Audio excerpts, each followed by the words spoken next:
sore semuanya. Perkenalkan, nama saya Ahmad Royan Bini Amilah. Kembali lagi di podcast Ramadan OSIS MA Riyadatul Tholabah Sedan 2025. Di sini saya ingin berbincang-bincang dengan salah satu member dari MA Riyadatul Tholabah Sedan nih. Dari Kak siapa? Muhammad Gosi Fawas Mengerti dari kelas 1. Dengan Kak Fawas nih. Di sini saya ingin berbincang-bincang dikit dengan Kak Fawa mengenai mengembalikan fokus dengan mengembangkan tujuan hidup pasca bulan Ramadan. Baik. Nah, kebetulan kan Kak Fawa ini memang backgroundnya, latar belakangnya adalah sangat religius ya keluarganya. Maka dari itu saya pengen tahu nih pengertian yang Kak Fawa tangkap dari tema kita itu seperti apa. Juga kan kok kenapa sih bulan Ramadan yang sebagai bulan yang dipilih untuk kali ini, spesial apa bulan Ramadan itu? Mengenai judul yang tertera dengan mengembalikan fokus dan dengan meningkatkan tujuan hidup, bahwaskan kita tahu ya Kak, bahwasanya bulan Ramadan adalah bulan yang mulia. Pada bulan ini Allah itu melipat gandakan Kak pahala-pahala yang kita lakukan. Nah, dengan mengingat motivasi ini, kita akan terus untuk menambah apa yang positif untuk diri kita dengan meningkatkan ibadah kita pada bulan Ramadan ini.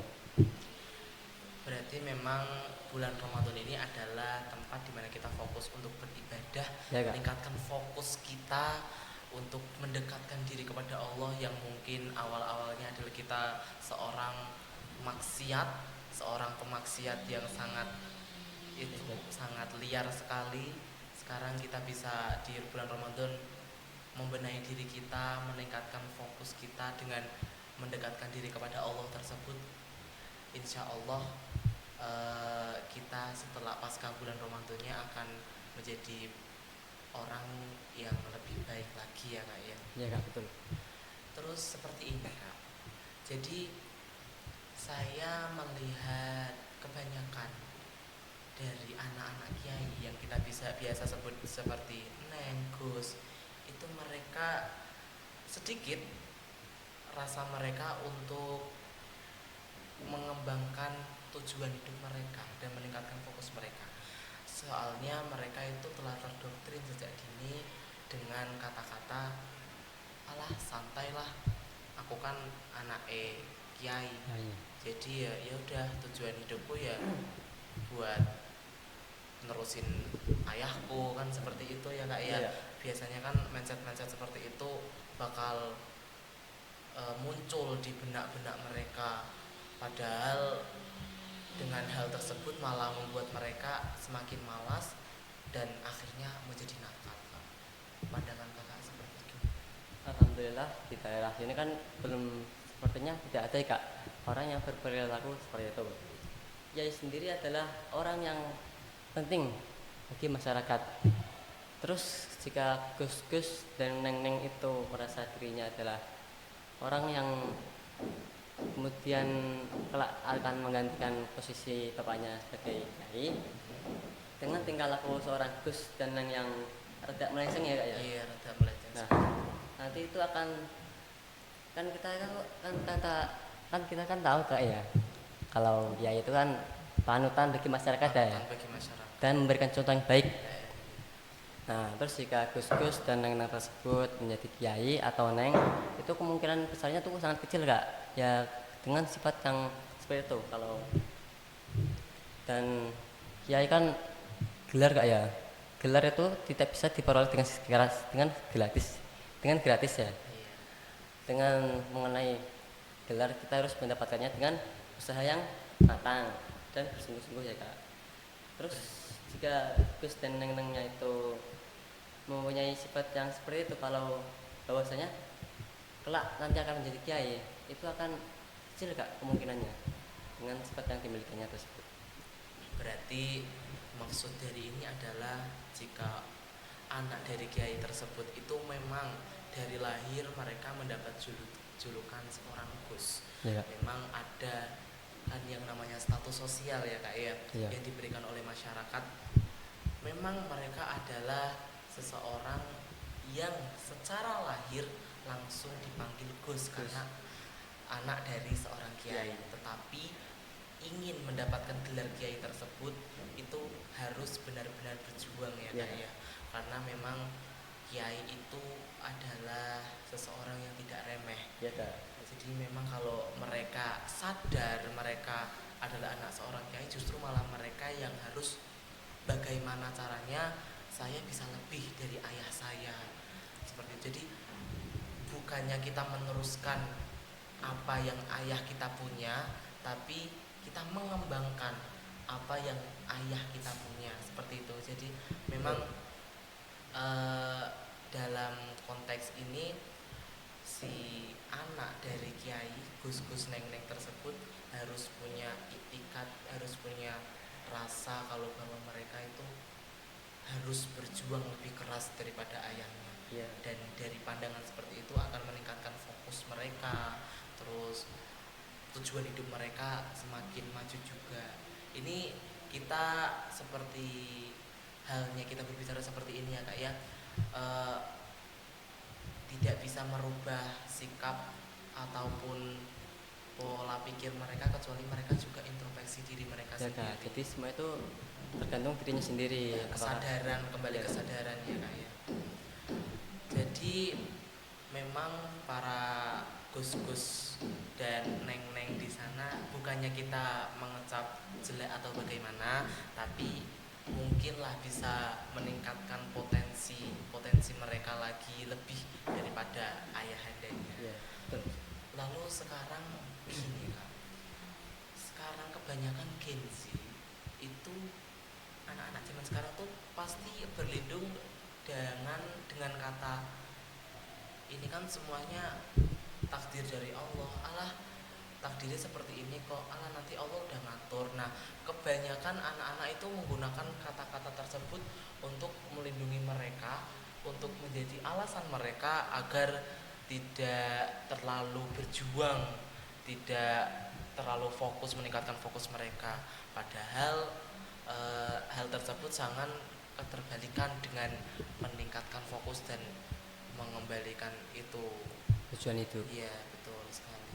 Nah pendapat kakak mengenai hal itu sudah? Memang betul ya Kak ya, bahwasanya kan Allah itu sudah menetapkan takdir kita sejak lalu. Nah terus dan orang-orang tersebut tidak tahu bahwasanya takdir itu bisa diubah ya Kak ya. Dengan kita itu berusaha, berikhtiar dan berdoa, itu insya Allah takdir itu bisa diubah. Seperti hanya tertera pada kitab Ta'limul Muta'allim yang intinya itu takdir tidak bisa diubah kecuali dengan doa. Nah terus mirisnya anak-anak zaman sekarang itu kurang sangat akan literasinya mengenai tersebut, dan ya begitu Kak. Memang kalau kita lihat ditinjau dari sini pengertian mereka sudah salah kaprah ya Kak ya, Kak. Karena kan namanya takdir kan sudah dibagi menjadi dua, yaitu takdir mubrom dan mugrom kalau nggak salah ya Kak. Mu'alak Kak. Oh mu'alak, mubrom dengan mu'alak. Nah kalau mubrom memang kita tidak bisa dirubah, tetapi dengan takdir mu'alak itu kita bisa merubah takdir kita yang semulanya seperti ini jadi seperti ini. Jadi memang Ramadan ini jadi bulan yang punya tujuan, punya peran penting bagi pemikiran seperti ini, karena kan kata kakak sendiri tadi dari kitab Ta'lim Muta'allim tentang doa, takdir tidak bisa diubah kecuali dengan doa. Berarti kan di bulan Ramadan ini kan semuanya mustajab ya Kak ya. Seperti semua amalan kita dilipat gandakan, berarti kita berdoa juga kita bisa merubah takdir kita. Berarti memang nih teman-teman, kalau misalnya kalian masih berpikir bisa berlindung dengan kata Allah udah ngatur, takdirnya udah gini kok, itu salah. Karena Allah itu sudah membagi menjadi dua, yang bisa diubah dan yang tidak bisa diubah, seperti itu. Nah sekarang lanjut nih Kak. Apa itu? Lanjut tentang ini. Banyak orang sekarang kan tadi kita masih itulah Kak, tadi kita masih seperti memaklumi ya orang-orang yang mungkin berlindung dari kata kata-kata seperti itu. Nah, Ya. sekarang tuh orang-orang yang hanya menikmati vibes-nya. Vibes-nya ya. Seperti mereka hanya menikmati suasananya saja. Ya. Misalnya Ramadan, mereka sebelum Ramadan itu malah justru ya ikut FOMO-FOMO gitu aja, seperti membuat status WA, membuat status Instagram kayak bentar lagi puasa nih gini gini gini, cuman merasakan vibes-nya aja. Terus pada Ya. saat Ya, ya. Ramadannya juga mereka mungkin kebanyakan hanya mengikuti FOMO seperti tadarusan gitu kak. Saya tuh pernah lihat banyak orang yang buat story WhatsApp atau story Tentang IG itu tentang darusan itu. tadarusan. Jadi mereka itu seperti ada Quran gitu kak, Ya, di Kak. video gitu dibuat jedak-jeduk atau gimana gitu kak. Kan itu FOMO cuman menikmati vibes-nya saja.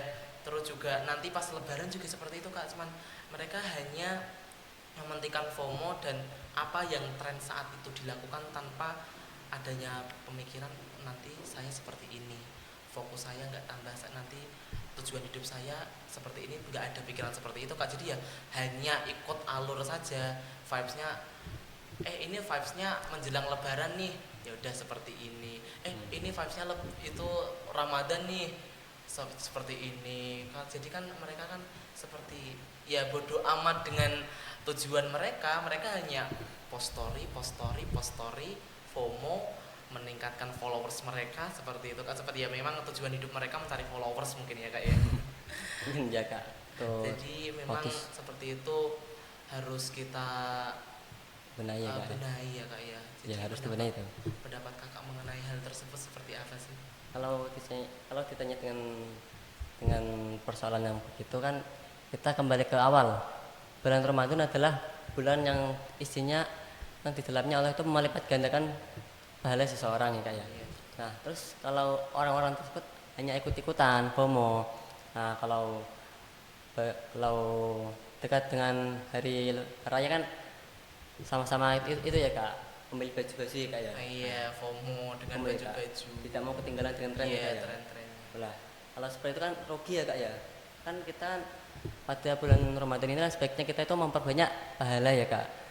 Dan kan kita kan tahu Kak ya, bahwasanya kan sholat sunnah saja itu pahalanya bisa seperti sholat fardu Kak. Iya. Dan sholat fardu itu dilipat gandakan sampai 70 sholat fardu ya Kak, seperti itu. Nah, sangat besar ya Kak ya. Nah terus kalau orang tersebut itu hanya ikut-ikutan saja, nah kalau itu kan rugi ya Kak ya. Sia-sia banget ya Sia-sia banget Ramadannya. Ramadannya, kayak hampa itu loh. Iya. Berarti memang mereka itu harus fokus pada ibadah mereka, meningkatkan fokus mereka lagi dengan mengembangkan tujuan hidup mereka itu apa, biar tidak Iya. hanya mengejar followers saja gitu ya kayak. Jadi Iya. tujuan hidup mereka jelas mau seperti apa dan gimana, tidak hanya berpangku tangan dengan media sosial. Mungkin seperti itu ya Kak. Betul. Baik, mungkin segitu saja nih Kak berbincang-bincang kita kali ini. Mungkin semoga saja ilmu-ilmu yang Kakak berikan jadi motivasi bagi kita semuanya dan semua yang nonton ya kan. Ya, amin amin. Jadi saya Ahmad Royan Bini Amila sebagai moderator pamit undur diri. Wassalamualaikum warahmatullahi wabarakatuh.